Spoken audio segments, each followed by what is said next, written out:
नमस्कार मित्रों, मैं सुमंत कुमार आप सभी का अग्रल एकेडमी के ऑनलाइन क्लासेस में स्वागत करता हूं। मित्रों, हम आज मुगल काल के अंतर्गत मुगल काल के साहित्य के बारे में आज अध्ययन करेंगे। हम देखेंगे कि किसकी आत्मकथा किसने लिखी है, किस भाषा में लिखी गई है, क्या उसकी विशेषताएं हैं। तो आज का जो ये लेक्चर है ये मुगल काल के साहित्य पर आधारित है। तो आइए आज के इस लेक्चर को शुरू करते हैं। मित्रों, हमने इससे पहले मुगल काल के स्थापत्य को आपको पढ़ाया था। उम्मीद करते हैं कि आप लोगों ने उसे अध्ययन किया होगा और आप अपने कार्य को सुचारू रूप से संपादित कर रहे होंगे। सिर्फ ये नहीं कि बीबी का मकबरा देखा और प्रसन्न हो गए। अरे बीबी के मकबरा तक ही प्रश्न नहीं आता है मित्रों, आपको पूरा का पूरा अध्ययन करना पड़ता है ना। तो सिर्फ एक मकबरा याद कर लिया, खाली बीबी का मकबरा, और मकबरा कुछ है ही नहीं, बाकी और भी मकबरे तो है ही नहीं, है ना। ऐसा नहीं होता है। नीचे आपने बस देखा, सर ने बीबी का मकबरा लिख दिया, बस बीबी का मकबरा याद ही करना और कुछ करना नहीं है, ऐसा नहीं होता। आपको याद करना है, जो भी चीजें पढ़ाई जाए आप अच्छे से उसे पढ़िए। उद्देश्य हमारा अध्ययन है ना। उद्देश्य हमारा क्या है? अध्ययन है। उस अध्ययन को हम करते हैं। ठीक है, आइए शुरू करते हैं आज का लेक्चर। तो मुगल कालीन साहित्य के बारे में अगर हम चर्चा करें तो मुगल कालीन साहित्य के बारे में अगर हम चर्चा करें तो अकबर का जो काल है ना उसे स्वर्णकाल कहते हैं। साहित्य का स्वर्णकाल किसे कहते हैं? अकबर के काल को कहते हैं। ठीक उसी प्रकार से जैसे गुप्त काल में जो चंद्रगुप्त द्वितीय था उसे साहित्य का स्वर्णकाल या क्लासिकल युग कहा जाता है। प्राचीन इतिहास का क्लासिकल युग क्या था? चंद्रगुप्त द्वितीय। इसी तरीके से मुगल काल में साहित्य का जो मुगल साहित्य का स्वर्ण काल है वो अकबर के काल को कहते हैं। किसके काल को कहते हैं? अकबर के काल को कहते हैं स्वर्ण काल। हम सभी को पता है कि तुलसीदास, कौन? तुलसीदास ने जो रचना की थी ना, जो तुलसीदास थे वो किसके समकालीन थे? तो तुलसीदास अकबर के समकालीन थे। और तुलसीदास ने रामचरितमानस की रचना 1574 ईस्वी में की। कब किया? तुलसीदास ने रामचरितमानस की रचना कब की? तो तुलसीदास ने रामचरितमानस की रचना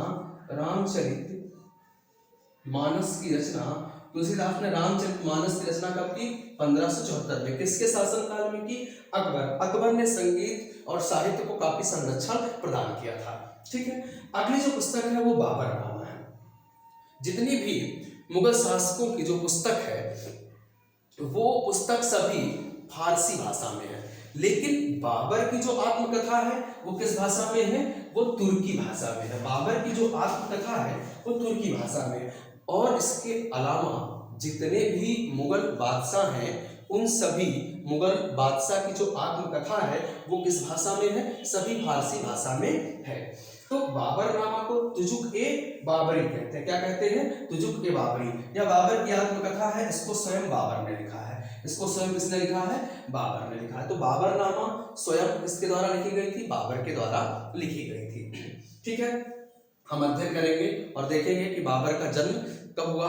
कुछ टीचर है, अध्यापक है, इतिहासकार है, बाबर को मानते हैं गिफ्ट ऑफ वैलेंटाइन, क्योंकि बाबर का जन्म कब हुआ था?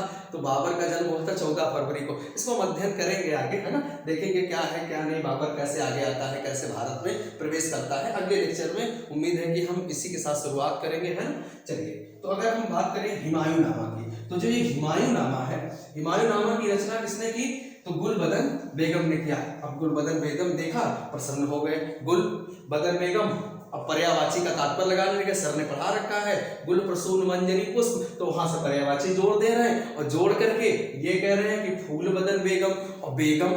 ठीक है, तो ऐसा नहीं है, शब्द देखकर प्रसन्नचित्त नहीं हो जाना है। आप ध्यान रखिए कि ये किसकी रचनाकार? हुमायूंनामा। और साथ ही साथ ये बेगम नहीं, ये बहन है। इस शब्दों का ध्यान दीजिए। ठीक है, तो हुमायूंनामा की रचना किसने की? गुलबदन बेगम ने किया। ठीक है, जो कि क्या थी? हुमायूं की बहन थी। और इसकी रचना, जो हुमायूंनामा की रचना है, हुमायूंनामा की रचना किसके आग्रह पर की गई थी? तो हुमायूंनामा की रचना अकबर के आग्रह पर की गई थी। किसके?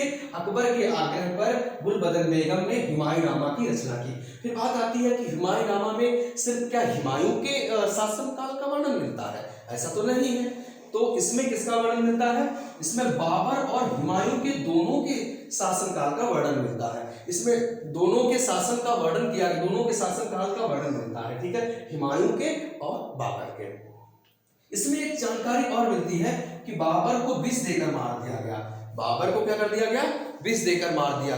ठीक है, इसका उल्लेख कहाँ पर मिलता है, हुमायूंनामा में। उसकी जो बाबर की जो पुत्री है गुलबदन बेगम, उसने जिक्र किया, क्योंकि ये बाबर का पुत्र है, बाबर के 4 पुत्र, बाबर की पुत्री गुलबदन बेगम, तो इसमें ये बाबर के विष देकर हत्या कर जाने का वर्णन किया गया है। और हम सभी को पता है कि बाबर का मकबरा कहाँ है, तो बाबर को पहले आगरा में दफनाया गया था, आरामबाग में, लेकिन फिर बाबर को काबुल में ले जाकर के दफनाया गया। तो बाबर का टॉम्ब ऑफ बाबर कहाँ पर है, बाबर का मकबरा कहाँ पर है, काबुल में।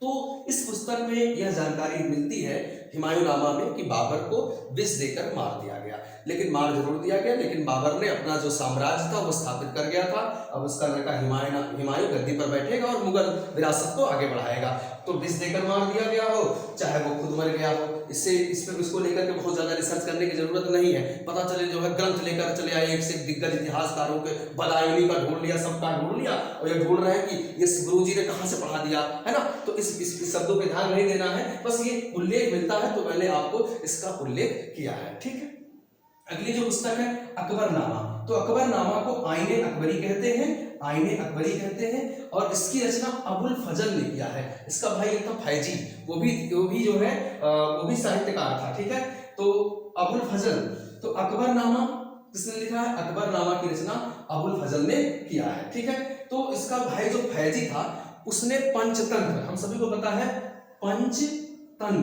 पंचतंत्र की रचना विष्णु शर्मा ने किया था। किसने, विष्णु शर्मा ने, सॉरी लीलावती पुस्तक, सॉरी इसने अनुवाद किया था लीलावती पुस्तक, गणित में पुस्तक थी लीलावती पुस्तक को, जो गणित की पुस्तक है, इसका अनुवाद फैजी ने किया था। किसने किया था, फैजी ने किसने किया था, फैजी ने। लीलावती का गणित में अनुवाद किसने किया था, फैजी ने। मित्रों एक बात और बता दें, जो बाबर की आत्मकथा है, बाबरनामा, भाषा क्या है, तुर्की, भाषा क्या है, तुर्की। तो तुर्की भाषा में जो बाबरनामा लिखी थी उसको फारसी में, किस भाषा में, फारसी में अनुवाद किया था अब्दुल रहीम खान खाना। किसने किया था, अब्दुल रहीम खान खाना। फिर सुनिए, बाबरनामा का तुर्की में जो लिखा वो खुद बाबर ने लिखा, लेकिन इस बाबरनामा की जो बाबरनामा पुस्तक है जो तुर्की में लिखी गई, इसको फारसी में चेंज किसने किया, तो फारसी में चेंज किया किसने, अब्दुल रहीम खान खाना। अब अब्दुल रहीम खान खाना कौन है, तो अब्दुल रहीम खान खाना जो अकबर का संरक्षक बैरम खां था ना, तो जब अकबर ने उसकी हत्या करवा दी, तो फिर इसके बाद में अपने संरक्षण में उसके पुत्र को रख लिया, वही अब्दुल रहीम खान खाना। ठीक है, अब्दुल रहीम खान खाना का मकबरा दिल्ली में है, और अब्दुल रहीम खान खाना ने फारसी में बाबरनामा का अनुवाद किया। तो हम बात कर रहे थे अबुल फजल की, तो अबुल फजल का एक भाई है फैजी, जिसने लीलावती गणित पुस्तक को फारसी में अनुवाद किया था। अब हम बात करते हैं तबकात ए अकबरी। हाँ, एक चीज बता दें, बाबरनामा जो ये पुस्तक है ये 7 वर्ष में, कितने वर्ष में लिखी गई थी, बाबरनामा को कितने वर्षों में लिखी गई थी, तो 7 वर्षों में लिखी गई थी। बड़े फुर्सत के पल थे लोगों के पास, मतलब लिखते थे तो 7 वर्ष लिख देते थे, मतलब एक पुस्तक को 7 वर्ष। आज के जमाने में कह दो कि बच्चों आज आप अध्ययन करिए 7 घंटे, तो बच्चे कहेंगे नहीं गुरुजी, तबीयत खराब हो जाएगी, जुकाम हो जाएगा, तमाम प्रकार के बहाने हैं, है ना। तो 7 वर्ष में कितने तल्लीन थे, लिखते गए, बस लिखते जा रहे, लिख रहे हैं, जो कुछ है सब लिख दिया। बाबर किस गली से दाएं मुड़ा, ये लिख दिया, बाबर बाएं का मुड़ा, ये लिख दिया। गजब के भाई थे, समझ लीजिए, मतलब अबुल फजल 7 वर्ष ले लिए इसको लिखने में। अगर आपको कह दिया जाए तो 7 वर्ष में पूरा यहाँ से लेकर के दिल्ली तक का इतिहास लिख डालो, है ना। चलो आगे बात करते हैं तबकात ए नासरी, तो तारीखे निजामी, इसे क्या बोलते हैं, तबकात ए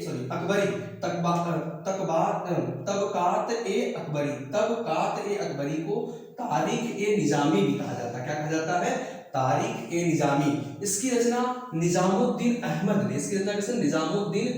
ने, किया था। ठीक है, इसे मुगल काल की जो नीरस पुस्तक के नाम से जाना जाता है। मुगल काल में नीरस पुस्तक किसे कहा जाता है, तो मुगल काल की नीरस पुस्तक तबकात ए अकबरी को कहा जाता है। मुगल काल की नीरस पुस्तक किसे कहा जाता है, तबकात ए अकबरी को कहा जाता है। ठीक है, अगली जो पुस्तक है जहांगीरनामा, कौन, जहांगीरनामा, जहांगीरनामा।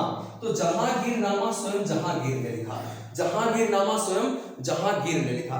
तो जहांगीरनामा स्वयं जहांगीर ने लिखा। एक मुगल बादशाह बाबर, बाबर ने भी अपनी आत्मकथा स्वयं लिखी। तो ऐसे आपको दो मुगल बादशाह मिल रहे हैं जिन्होंने अपनी आत्मकथा स्वयं लिखी।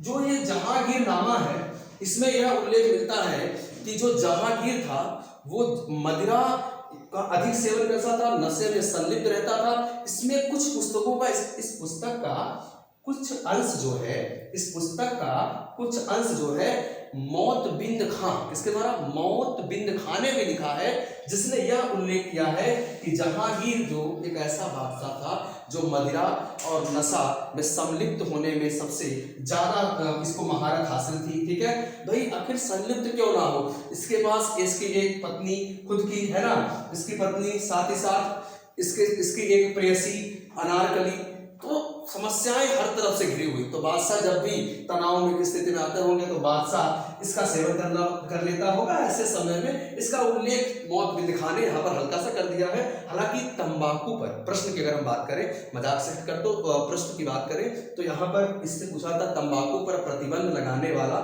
जो मुगल बादशाह था वो कौन था, तो कौन था, जहांगीर था। ठीक है, शाहजहांनामा, शाहजहांनामा की रचना देखिए दो लोगों ने की है।